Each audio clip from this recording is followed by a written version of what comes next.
Friends, मैं आशीष study with आशीष में आप लोग का हार्दिक स्वागत है। आज हम एक महत्वपूर्ण विषय पढ़ने जा रहे हैं, वो है इतिहास। बोर्ड पर लिखा गया है इतिहास। इतिहास को पढ़ने के लिए हमने 2-3 तरह का ट्रिक्स का या अपना टॉपिक्स का प्रयोग किए हैं। इतिहास को हम कैसे पढ़ें, इतिहास है क्या, इसको किस तरह से अध्ययन किया जा सकता है, इससे हमें क्या लाभ होंगे। तो सबसे पहले है कि किसी भी विषय को पढ़ने के लिए उसके बारे में जानना है कि उस विषय का क्या इम्पोर्टेंस है अपने पढ़ाई के लेवल में, अपने पढ़ाई जीवन, विद्यार्थी जीवन में और अपने सामाजिक जीवन में। सर्वप्रथम इतिहास है क्या, उसी से हम इसका इम्पोर्टेंस समझ में आएगी। इतिहास एक ऐसा विषय है जो हमारी अतीत के विषय के बारे में, अतीत के मानव सभ्यता के अतीत के बारे में बताती है, जो हमारे पूर्वजों द्वारा अतीत में भविष्य काल में जो किया गया उसके द्वारा, उनके द्वारा जो कर्म है, उस कर्म से, उनके कार्य से सीख लेकर के वर्तमान के चुनौतियों को देखना है, वर्तमान के परिवेश में अपने आप को ढालना है, उनके असफलता और सफलताओं के बारे में जानकर वर्तमान में हम अपने सफलताओं की नई ऊंचाई को कैसे छू पाएंगे, इसी से इतिहास से पता चलती है। क्योंकि बोलता है कि मेरा सभ्यता, मेरा संस्कृति किस ऐतिहासिक पीरियड से आगे आकर के आज हम आधुनिक काल में प्रवेश कर दिए हैं, तो वो इतिहास है। और इतिहास एक ऐसी विषय है जो हर विषय में अपने आप को वो पाया जाता है। जैसे साइंस का विषय हो या कॉमर्स का विषय हो या सोशल साइंस का विषय हो, इसके बिना कोई विषय अधूरा नहीं है। हमारे कहावत एक में आजकल के युवाओं द्वारा, खास करके इंग्लिश मीडियम के युवाओं द्वारा इतिहास के बारे में बताया जाता है। खासकर साइंस बैकग्राउंड में जो लड़के पढ़ते हैं कि इतिहास ऐसा विषय है जो शाम पढ़े तो सुबह गए व सुबह पढ़े तो शाम गए। हालांकि वो ऐसा नहीं है। आपका शिक्षा पद्धति में कमी रहने के कारण इस विषय को दोषी ठहराया गया है। हमारे शिक्षा व्यवस्था में कमी रहने के कारण इतिहास को हम लोग दूसरे नजरिए से देखते हैं कि यह एक ऐसी विषय है जो हमें सिर्फ रटने और रटाने तक ही सीमित रखती है। हालांकि वो ऐसा विषय नहीं है। इतिहास एक ऐसी विषय है जो मनुष्य के व्यक्तित्व का विकास करता है, उसकी तार्किक क्षमता को विकास करता है और उनके सोचने की क्षमता को विकास करता है कि हमारे पूर्वज पहले कैसे रहते थे, उनका क्या रहन सहन था, क्या खान पान था, क्या पहनावा था, और आज हम इस पीरियड में आ चुके हैं कि बहुत अत्याधुनिक एज में आ चुके हैं। तो आने के क्रम दर क्या रहा है, उसी के बारे में जानना है और उनके द्वारा जो किया गया काम है उनसे सीख लेना है कि हम अपने जीवन में किस तरह से ऐसी गलती नहीं करेंगे। और वो कर रहे हैं, उनके द्वारा जो हमको, उनसे हमको प्रेरणा लेना है कि वो कम संसाधन में भी अपने आप को उस समय बहुत बुद्धिजीवी की तरह अपना जीवन यापन करते थे। आज हम लोग के पास में बहुत सारे वस्तुएं, भौतिक सेवाएं हैं, उसके बाद भी हम लोग अपने से अच्छे से टाइम को मैनेज नहीं करते हैं, अपनी सेहत को ख्याल नहीं करते हैं। लेकिन हमारे पूर्वज के पास कोई ऐसा संसाधन नहीं था प्राचीन काल में। उसके बावजूद भी वो लोग एक अच्छी तरह से अपना जीवन यापन करते थे और उनकी एक लंबी आयु और स्वस्थ आयु, लंबी के साथ साथ स्वस्थ आयु जीते थे। तो इसी बात से हम लोग आगे बढ़ते हैं, ज़्यादा डिटेल में नहीं जाएंगे। लेकिन इतिहास एक ऐसा विषय है कि व्यक्ति के तार्किक क्षमता बढ़ाती है और व्यक्ति के विकास के, व्यक्ति के व्यवहार का विकास करता है, उनके व्यक्तित्व का विकास करता है इतिहास पढ़ने से सिर्फ विद्यार्थी अपने जीवन में एक इम्तिहान या कंपटीशन में भी इसका उपयोग नहीं कर सकते हैं, अपना दैनिक जीवन में भी उपयोग कर सकते हैं इतिहास के बारे में जानकर। क्योंकि एक सभ्य मानव बनना है और एक जागरूक नागरिक बनना है तो इतिहास को जानना जरूरी है। क्योंकि हमारे पूर्वजों द्वारा जो भी किया गया है, हमारे जितने भी फ्रीडम फाइटर हैं, उनका कैसा व्यक्तित्व रहा, उन्होंने कैसा नेतृत्व किया, हमारे देश को आज़ाद किया, हम लोग के लिए कितना बलिदान दिए, कर्तव्य का अपने आप को झोंक दिए अपने उस कर्तव्य में। तो उन लोगों के व्यक्तित्व से, उन लोगों की प्रेरणा, उन लोगों के त्याग से हम लोग को सीखना है कि इतिहास में क्या क्या घटनाएं घटी है।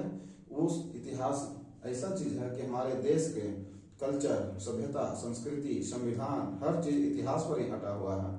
आज जो हम संविधान पढ़ रहे हैं तो हमारे पूर्वज द्वारा इतिहास में बनाया गया है, जो बीते हुआ चीज है और उसी के आज अनुसार हम लोग फॉलो कर रहे हैं, चल रहे हैं, समझिए। तो इतिहास एक बहुत अच्छी विषय है, इसे बहुत अच्छा तरह से अध्ययन करना है। इसे पढ़ने के लिए हम लोग एक क्रमबद्ध रूप में, लय के रूप में पढ़ेंगे कि ये सबसे पहले है क्या, जिसके बारे में हम लोग चर्चा कर लिए। इसको पढ़ने से हमें क्या फायदा होगा उसमें चर्चा कर लिए, और इसको कैसे पढ़ें जो अब हम लोग आगे बढ़ने जा रहे हैं। एक इतिहासकार थे, जर्मनी के इतिहासकार। एक जर्मनी का इतिहासकार थे, एक जर्मनी का इतिहासकार थे क्रिस्टोफर सेलियस। क्रिस्टोफर सेलियस उन्होंने अध्ययन करने के सुविधा के अनुसार, यानी अध्ययन के सुविधा के अनुसार इतिहास को 3 भाग में बांट के अध्ययन किया, जो प्राचीन इतिहास, मध्यकालीन इतिहास और आधुनिक इतिहास। कौन बांटे थे? क्रिस्टोफर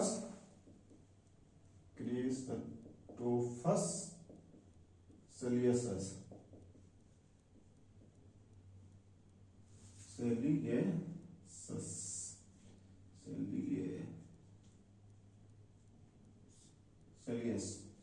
यानी कि कौन थे? क्रिस्टोफर सेलियस, जिन्होंने इतिहास को कितने भाग में बांटकर अध्ययन करने के लिए किया था, किए थे वो 3 भाग में। एक प्राचीन इतिहास,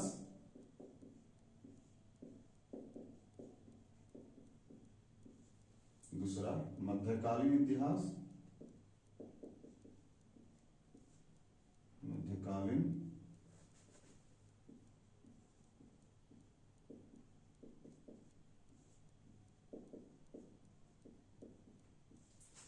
और वर्तमान आधुनिक इतिहास।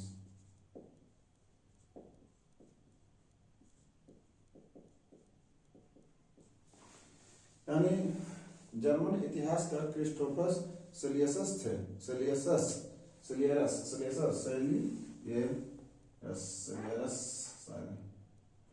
इन्होंने इतिहास को अध्ययन करने के लिए 3 वर्गों में बांट के अध्ययन किया। इस पीरियड के अनुसार विश्व के हर देश का इतिहास, विश्व के हर एक द्वीपीय जितना भी सारे कंट्री है उनका इतिहास इसी मतलब की कसौटी पर रख के पढ़ा जा सकता है।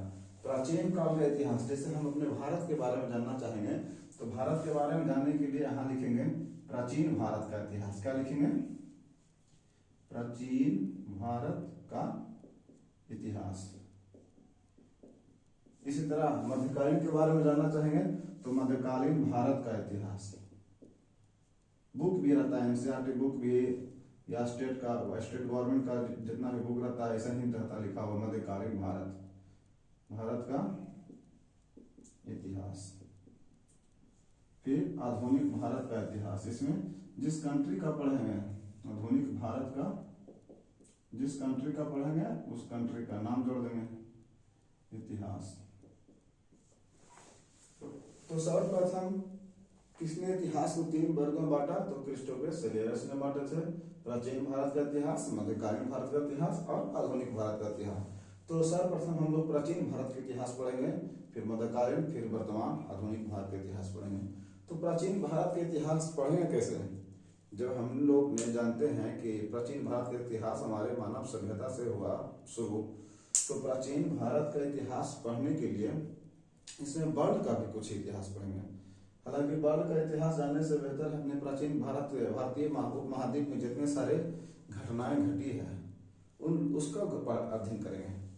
तो प्राचीन भारत के इतिहास को पढ़ने के लिए क्या चीज का प्रयोग हो सकता है, इसके बारे में हम लोग कैसे जानकारी प्राप्त कर सकते हैं? क्योंकि उस समय कोई लेखन कला भी नहीं हुआ था, उस समय कोई कापी का आविष्कार भी नहीं हुआ था। 20 लाख ईसा पूर्व, 20 लाख वर्ष पहले, 10,000 वर्ष पहले कापी का, किताब का आविष्कार नहीं हुआ, इस तरह का टेक्नोलॉजी नहीं था। तो उसके बारे में हम अध्ययन कैसे कर सकते हैं? इसके पढ़ने के लिए हमारे इतिहासकार द्वारा बहुत सारे पुरातात्विक स्रोतों का प्रयोग किए। क्या चीज का? पुरातात्विक स्रोतों का प्रयोग किए। उसी के अध्ययन करके हम लोग को बताया गया कि प्राचीन भारत में, प्राचीन काल में हमारे सभ्यताओं में मानव किस तरह से अपना जीवन यापन करते थे, कैसे वस्त्र पहनते थे, वो लोग क्या खाते थे, कैसे आवास में रहते थे, कहाँ रहते थे। तो प्राचीन भारत को जानने के लिए उसका स्रोत क्या क्या होती है कि हम प्राचीन भारत को हम अच्छा से जान सकते हैं, इसका स्रोत क्या क्या हो सकता है। तो स्रोत में 4 प्रकार के मुख्य रूप से कर सकते हैं। कौन कौन स्रोत है? एक है पुरातात्विक स्रोत,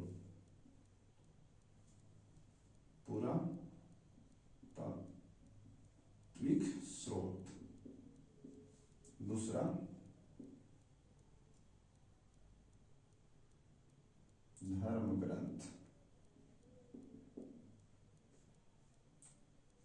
तीसरा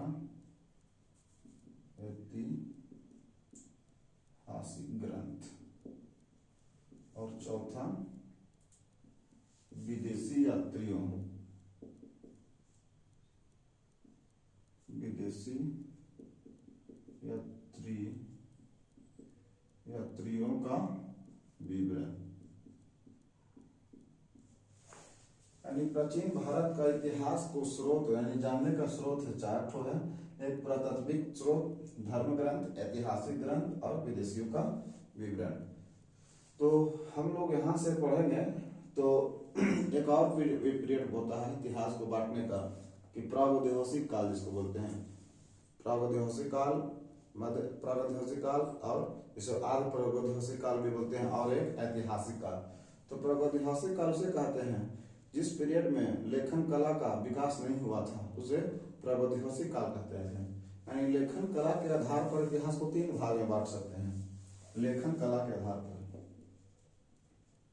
लेखन कला के आधार पर इतिहास तीन भाग में हो सकती है। प्रागैतिहासिक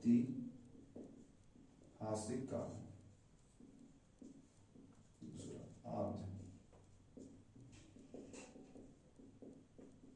आर्य प्रागैतिहासिक काल,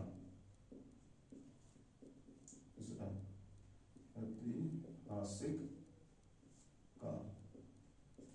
लेखन कला के अनुसार हम लोग तीन भाग में प्रागैतिहासिक काल, आर्य प्रागैतिहासिक काल और ऐतिहासिक काल। तो प्रागैतिहासिक काल उस काल को कहते हैं जिसमें लेखन कला का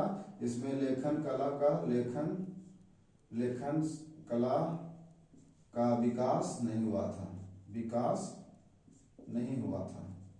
इसमें लेखन कला का विकास नहीं हुआ था। इसमें लेखन कला का विकास हुआ, लेखन कला का विकास हुआ, लेकिन वह पठनीय नहीं था,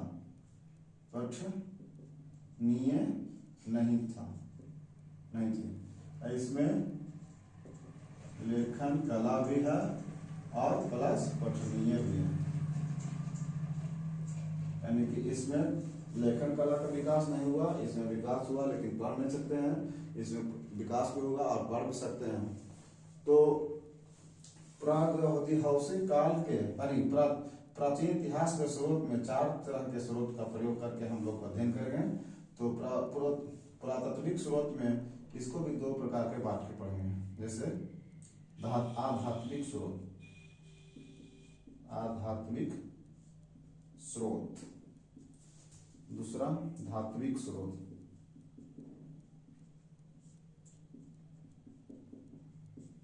आध्यात्मिक स्रोत तीन चार तरह के हो सकते हैं, जैसे पाषाण,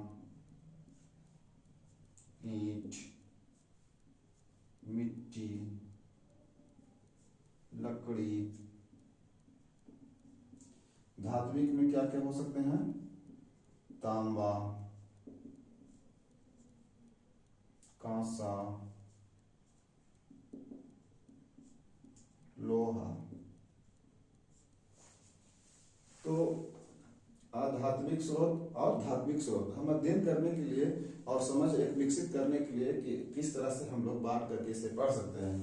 तो पाषाण काल जो हम लोग पढ़ते हैं कि पाषाण काल कहाँ से आ गए, पूर्व पाषाण काल, मध्य पाषाण काल, सारा कंफ्यूजन आज दूर हो जाएगा। पाषाण काल जिस समय प्राचीन काल में, प्राचीन भारत के इतिहास में प्राचीन काल में मानव द्वारा जिस वस्तु का प्रयोग किया गया। पुरातात्विक स्रोत, पुरातत्व क्या कहलाते हैं, पुरातत्व की क्या परिभाषा होता है? हमारे मानव द्वारा, हमारे पूर्वजों द्वारा यानी मानव सभ्यता द्वारा जिस वस्तुओं का प्रयोग किया जाता था वो वस्तुएं दब गई और आज वर्तमान में इतिहासकारों द्वारा खुदाई के दौरान उनके द्वारा प्रयोग की गई वस्तुओं को प्राप्त करते हैं तो वो पुरातत्व कहलाते हैं, पुरातात्विक वस्तु कहलाते हैं और उसे पुरातत्व विभाग भी बना हुआ है। तो पाषाण काल, पाषाण मतलब पत्थर, यानी पत्थर का प्रयोग करते थे, पत्थर का औजार का प्रयोग करते थे, पत्थर का घर बना के रखते थे, तो पत्थर का औजार करते थे प्रयोग, इसीलिए उस समय पाषाण काल हो गया। कौन सी हो गया? पाषाण काल। पाषाण काल को भी दो तीन भाग में बांट के पढ़ देते हैं, जिसको आप लोग पता है, पढ़ चुके हैं। पूरा पाषाण काल, मध्य पाषाण काल,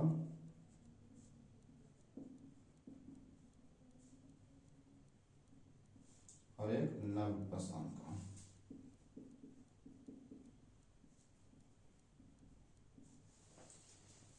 तो पूरा पाषाण काल, मध्यपाषाण काल, नवपाषाण काल, देखिए कहाँ से निकल के आया। हम लोग डायरेक्ट आ जाते हैं, पढ़ते हैं प्रागैतिहासिक काल, पूरा पाषाण काल, नवपाषाण काल, मध्यपाषाण काल। हालांकि ऐसा नहीं है। प्राचीन इतिहास को स्रोत में पुरातात्विक स्रोत, पुरातात्विक स्रोत दो तरह के होते हैं, एक धात्विक एक आध्यात्मिक। एक धात्विक, आध्यात्मिक में पत्थर, ईंट, मिट्टी, लकड़ी, जिस तरह पत्थर का प्रयोग करते थे उसी अनुसार काल बांट दिया गया। पूरा पाषाण काल, मध्यपाषाण काल, नवपाषाण काल। तांबा का प्रयोग करते थे, तांबा प्लस में पत्थर का प्रयोग करते थे, तो हो गया था ताम्रपाषाण काल, ताम्रपाषाण काल।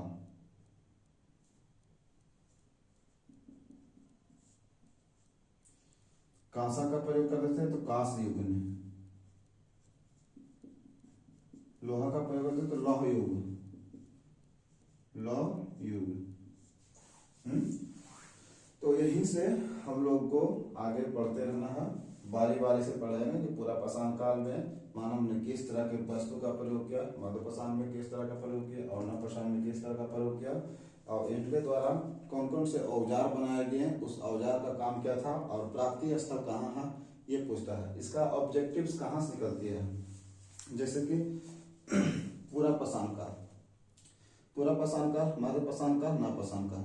तो पाषाण काल में जितने सारी वस्तुओं का प्रयोग किया गया उनके द्वारा, पत्थर के बनाए हुए औजार, किस तरह के औजार था, उनका क्या उपयोग होता था और वो कहाँ से प्राप्ति हुआ, वो पूछते हैं बस।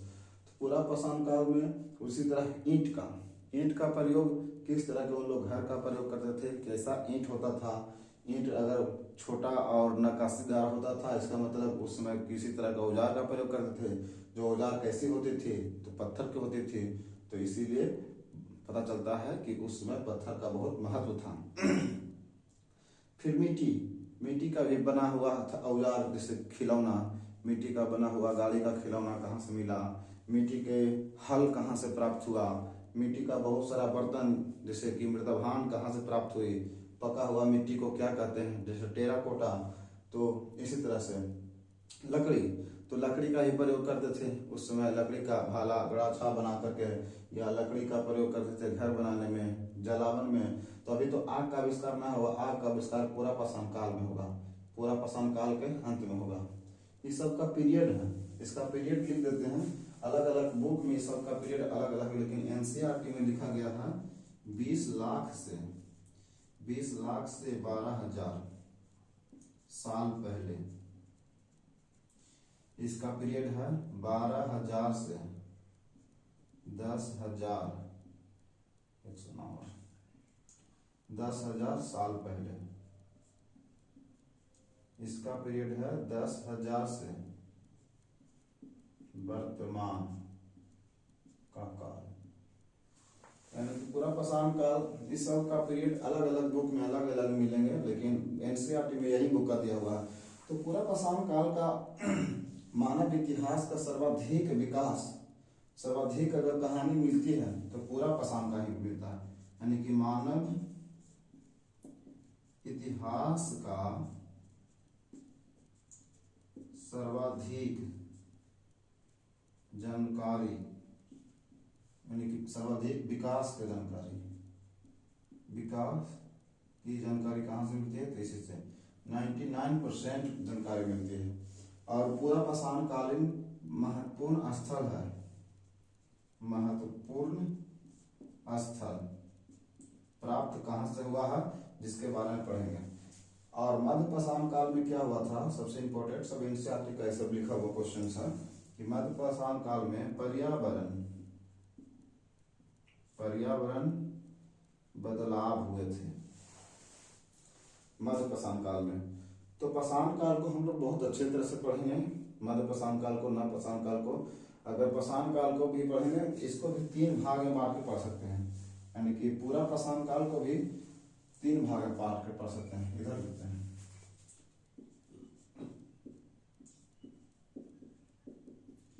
पूरा पाषाण काल को भी 3 वर्ग में बांट के अध्ययन कर सकते हैं, जैसे प्रारंभिक पूरा पाषाण काल, मध्य पूर्वावसान काल, उत्तर पूर्वावसान काल। अगर सिर्फ पूर्वावसान काल को बांटे हैं, यहाँ का एक पार्ट का बांटे हैं, तो 3 भाग में उसको भी बांट कर अध्ययन करेंगे, प्रारंभिक, मध्य और उत्तर। प्रारंभिक में भी बहुत सारे क्वेश्चंस निकलेंगे, ऑब्जेक्टिव्स, मध्य में भी निकलेंगे कि कौन सा स्थल कहाँ से है, और उत्तर में भी निकलेंगे बहुत सारे क्वेश्चन। तो हम एक मैप डेवलप किए हैं कि हम लोग किस तरह से पढ़ेंगे इतिहास को, और अपना जैसे यहाँ से हम पढ़ेंगे पाषाण काल पढ़ लेंगे, पूरा पाषाण काल, मध्य पाषाण काल, नव पाषाण काल पढ़ लेंगे, और नव पाषाण पूरा पाषाण काल का कब कब क्या हुआ, इसमें क्या पढ़ना है कि पूरा पाषाण काल में जो मानव सभ्यता द्वारा किस वस्तु का प्रयोग किया गया, कहाँ से प्राप्ति हुआ, उसका काम क्या होता था, उस औजार का नाम क्या होता था, यही पढ़ना है। जैसे उनके द्वारा ईंट का प्रयोग किया गया, मिट्टी का प्रयोग किया गया, लकड़ी का प्रयोग किया गया। और जैसा ही पर्यावरण मध्य पाषाण पूरा पाषाण काल से मध्य पाषाण काल में पर्यावरण बदलाव हुआ, यानी पर्यावरण बदलाव होने के कारण इस पूरा पाषाण काल के अंतिम पीरियड में, इसका अंतिम पीरियड में आग का आविष्कार हुआ। पूछता है कि आग का आविष्कार कहाँ कब हुआ, तो पूरा पाषाण काल में। और अगर गहराई से देखा कि आग का आविष्कार पूरा पाषाण काल के आरंभिक में कि मध्य में कि अंतिम में, तो पूरा पाषाण काल के अंतिम पीरियड में यहाँ आग का आविष्कार हुआ, आग का खोज हुआ, आग का खोज हुआ, यानी आग से लोग परिचित हुए का पूरा पाषाण काल के अंतिम पीरियड में। और इसे सामान्यतः बुक में दिया हुआ रहता है कि आग का आविष्कार कहाँ, तो पूरा पाषाण काल में। फिर पर्यावरण बदलाव मध्य पाषाण काल में। सर्वाधिक मानव के सभ्यता का विकास का सर्वाधिक किसमें जानकारी मिलता है, तो पूरा पाषाण काल में। पूरा पाषाण काल में बहुत सारे स्थल हैं जो कि इसको अलग अलग बांट के हम पढ़ेंगे जब पाषाण काल पढ़ेंगे तो। और लेखन कला के अनुसार इतिहास को 3 भाग में बांट कर अध्ययन करते हैं, जो प्रागैतिहासिक काल, आदि प्रागैतिहासिक काल, ऐतिहासिक काल। प्रागैतिहासिक काल किसे कहते हैं, जिसमें लेखन कला का विकास नहीं हुआ था। इस समय पुरातात्विक संबंधित साक्ष्यों से, इसमें क्या था, इसमें पुरातात्विक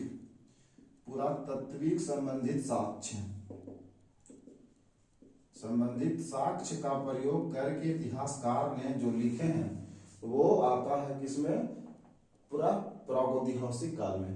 आदि प्रागैतिहासिक काल में इसमें लेखन कला का विकास हुआ सिंबल के रूप में, लेकिन वो पढ़ नहीं सकते थे, वो अपना अपना सिंबल का प्रयोग करते थे। और वो अपना जो उस समय का सभ्यता थी जिसको बोलते हैं कौन सभ्यता, सैंधव सभ्यता। यानी सैंधव सभ्यता के लोग वो अपने चिन्ह का प्रयोग करके अपने सहूलियत के अनुसार वो प्रयोग करते थे उस लेखन का, और वो अपने ही जानते थे। तो इसका विकास हुआ लेखन का, लेकिन हम लोग पढ़ नहीं सकते। ऐतिहासिक काल में जैसे कि यहाँ आ जाते हैं, यहाँ से धर्म ग्रंथ, ऐतिहासिक ग्रंथ, विभूति, ये तीनों को मिलकर बोलते हैं ऐतिहासिक काल। तो देखिए यहीं से हम बांट सकते हैं, ये हो गया कौन सा काल, यहाँ पर हो गया जैसे सैंधव सभ्यता को बोलते हैं आदि ऐतिहासिक काल या कांस्य युगीन सभ्यता। तो कांसा का प्रयोग यहाँ पर भी हुआ है, कांस्य युगीन यानी सभ्यता, सैंधव सभ्यता कि क्या बोलते हैं, कांस्य युगीन सभ्यता। तो यहाँ पर भी हम बात देंगे कि यहाँ से लेकर यहाँ तक के इसको बोलेंगे कौन सा काल, तो प्रागैतिहासिक काल। ये हो गया आदि प्रागैतिहासिक काल,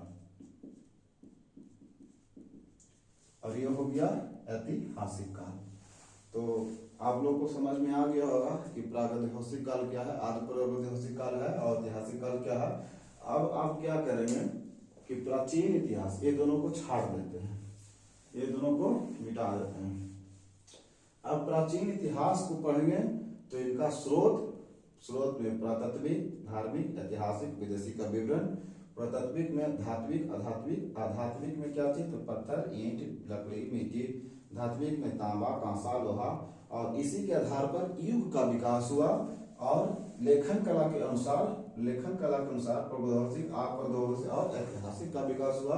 तो इस चीज को हम लोग पढ़ करके आगे बढ़ेंगे और अच्छा से सिस्टमेटिक ढंग से पढ़ेंगे ताकि हमारे मन में अच्छा से बैठ जाए और भूल नहीं पाए। थैंक यू दोस्तों, जय हिंद।